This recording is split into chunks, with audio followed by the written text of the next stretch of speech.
जय श्री कृष्णा। राधे राधे दोस्तों। तो दोस्तों आइए जानते हैं कि पूर्णिमा तिथि कब प्रारंभ हो रही है, कब समाप्त हो रही है, और साथ ही साथ ये भी जानेंगे रक्षाबंधन राखी बांधने का शुभ मुहूर्त क्या है। क्या चंद्र ग्रहण यहाँ लग रहा है भारत में, और इसका सूतक काल मान्य होगा कि नहीं होगा, राहु काल कब से कब तक रहेगा, और साथ ही साथ ये भी जानेंगे कि सत्यनारायण कथा आपको किस दिन कराना शुभ रहेगा, स्नान दान आपको कब करना है। तो वीडियो को पूरा देखिएगा, तभी आपको सभी महत्वपूर्ण नियम समझ में आने वाले हैं दोस्तों। और यहाँ पर एक छोटी सी रिक्वेस्ट करेंगे, अगर आप चैनल पर पहली बार आए हैं, अभी तक आपने चैनल को सब्सक्राइब नहीं किया है, तो आप सभी से एक छोटी सी रिक्वेस्ट है दोस्तों, चैनल को ज़रूर से ज़रूर सब्सक्राइब और लाइक ज़रूर कीजिएगा।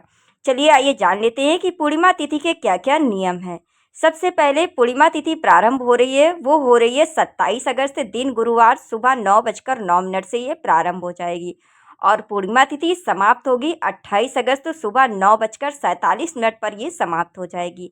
ऐसे में पूर्णिमा तिथि वैसे तो उदया तिथि के अनुसार पूर्णिमा तिथि मिल रही है 28 अगस्त को, लेकिन चंद्रोदय कालीन पूर्णिमा जो होती है, क्योंकि बहुत सारे ऐसे लोग हैं जो पूर्णिमा का व्रत करते हैं, और जो लोग व्रत करते हैं वो लोग चंद्रोदय मतलब चंद्रोदय को जब जल देंगे तभी व्रत उनका पूर्ण माना जाता है।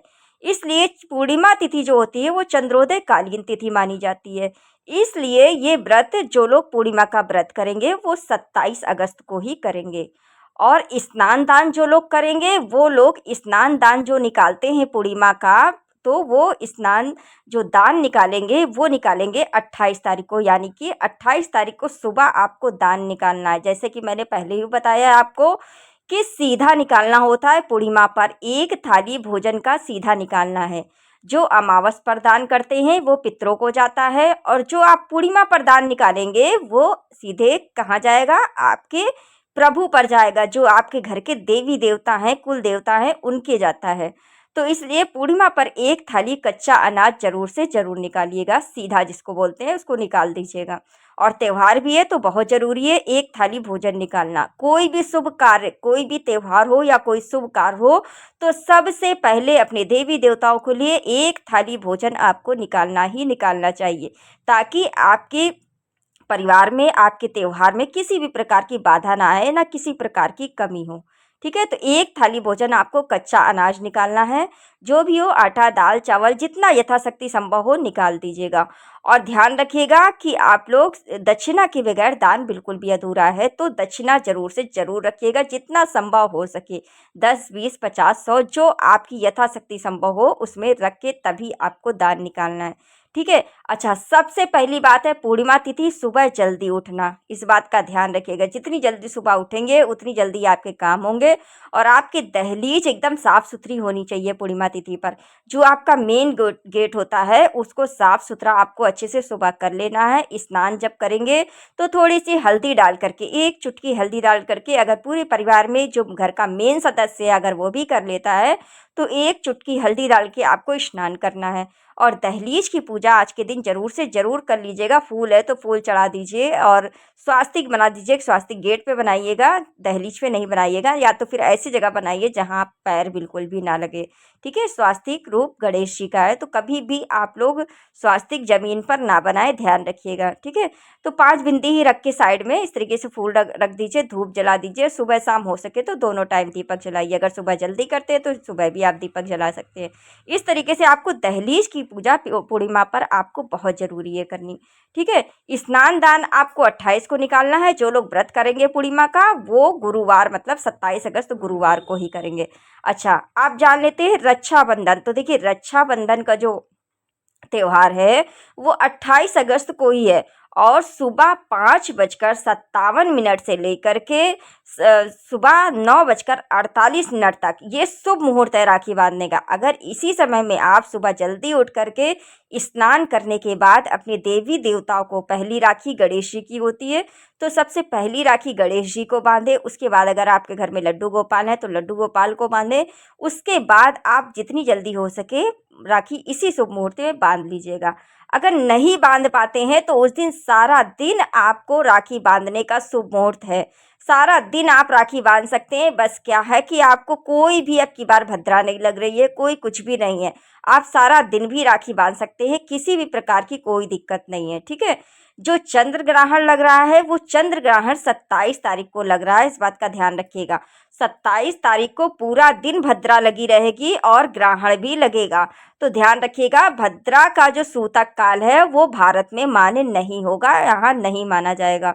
तो चंद्र ग्रहण जो लगेगा वो भी 27 को लगेगा और पूरा दिन ग्रहण लगा रहेगा, पूरा दिन आपको ग्रहण भी लगेगा और भद्रा भी लगी रहेगी। तो इस बात का ध्यान रखिएगा कि जो भी कार्य है राखी बांधने में कोई विघ्न बाधा आपकी बार नहीं आ रही है, जो कि 28 तारीख को इसीलिए रखी गई है। तो 28 तारीख को आप राखी वगैरह बांध सकते हैं, कोई दिक्कत नहीं है। लेकिन पूर्णिमा का जो व्रत है वो पूर्णिमा का व्रत आप लोग 27 को ही कर लीजिएगा। और जो ग्रहण लगेगा वो सुबह के टाइम लग रहा है, इससे कोई दिक्कत नहीं है आपको। ठीक है, इस बात का भी ध्यान रखिएगा। ये हो गई। पूर्णिमा पर पीपल पूजना बिल्कुल मत भूला करें। पूर्णिमा पर आपको पीपल जरूर से ज़रूर पूजनी चाहिए। ठीक है, तो पीपल में सुबह 1 लोटा मीठा जल अर्पित करके आना है, शाम को 1 दीपक लगाना है। और ये काम आप लोग जो शाम को दीपक लगाएंगे वो 27 तारीख को ही कर लीजिएगा पूर्णिमा पर। ठीक है, पूर्णिमा पर 27 तारीख को ही शाम को दीपक वगैरह लगा लीजिएगा, क्योंकि हो सकता है आप लोग 28 तारीख को बिजी रहे।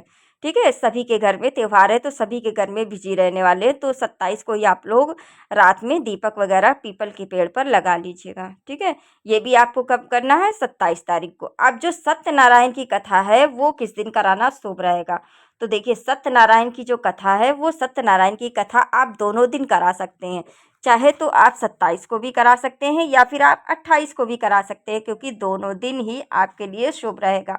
बस क्या है कि आपको 27 तारीख को भद्रा लगी रहेगी और पूरा दिन लगी रहेगी। ठीक है, और 28 तारीख को भद्रा, कोई भी भद्रा नहीं लग रही है, कोई भी किसी भी प्रकार का कोई विघ्न नहीं है, तो इसलिए 28 तारीख को आप कराना चाहें तो 28 तारीख को भी करा सकते हैं। लेकिन क्या है कि सत्यनारायण की कथा में भद्रा से कोई लेना देना नहीं है। ठीक है, तो 27 तारीख को चाहे तो 27 को भी करा सकते हैं, 28 को आप चाहें तो 28 को भी करा सकते हैं। ठीक है, राखी बांधने का भी मैंने शुभ मुहूर्त बता दिया। आप जान लेते राहु काल का समय। तो देखिए, राहु काल का जो समय होता है, वो जो राहु काल का समय है वो है 1:59 से लेकर के 3:35 तक। ये इस कार्य, बस इस समय पे आपको कोई भी कार्य नहीं करना है, वो है 27 तारीख का दिन। ठीक है, 27 तारीख का दिन राहु काल का जो समय है वो 1:59 से लेकर के 3:35 तक रहेगा राहु काल। इसमें राहु काल में कोई भी काम किया हुआ शुभ नहीं माना जाता है। तो राहु काल के समय आपको कोई भी कार्य नहीं करना है, बाकी सभी पर आप कोई भी कार्य कर सकते हैं, कोई दिक्कत नहीं है इस पूर्णिमा पर। और जो लोग उद्यापन करना चाहते हैं, जैसे कि सावन, पूरे सावन आपने व्रत किए हैं और जो सावन का उद्यापन होता है वो पूर्णिमा तिथि पर ही होता है, तो कुछ उद्यापन जब करेंगे तो कुछ दान, जैसे कि आप कोई भी दान निकाल सकते हैं। कोई वस्त्र निकाल दीजिए, गमछा निकाल दीजिए, या फिर कोई खाने पीने का अनाज निकाल दीजिए।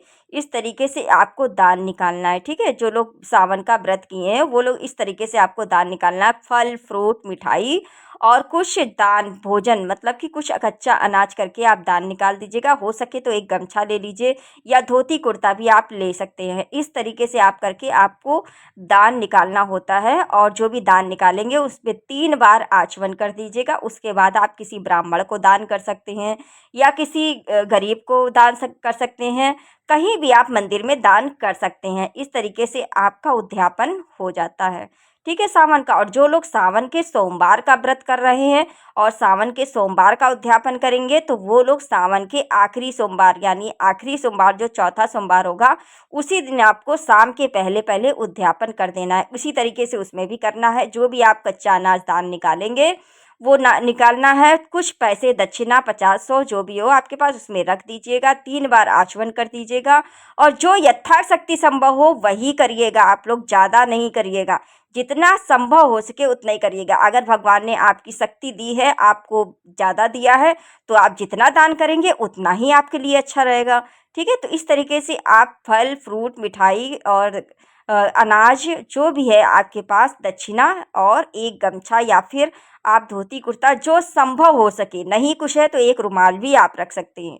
ठीक है, तो इस तरीके से आपको दान निकालना है। जो सोमवार का व्रत करते हैं तो वो सोमवार को उद्यापन करेंगे। जो लोग ने पूरे सावन व्रत किया है, पूरे सावन संकल्प लिया था, पार्थिव शिवलिंग का संकल्प लिया था, वो लोग लास्ट पूर्णिमा पर करते हैं। ठीक है, तो आई होप कि सारी बातें मैंने आपको समझा दिया है, किस तरीके से आपको पूर्णिमा का व्रत करना है, क्या क्या नियम है, किस तरीके से आपको करना चाहिए।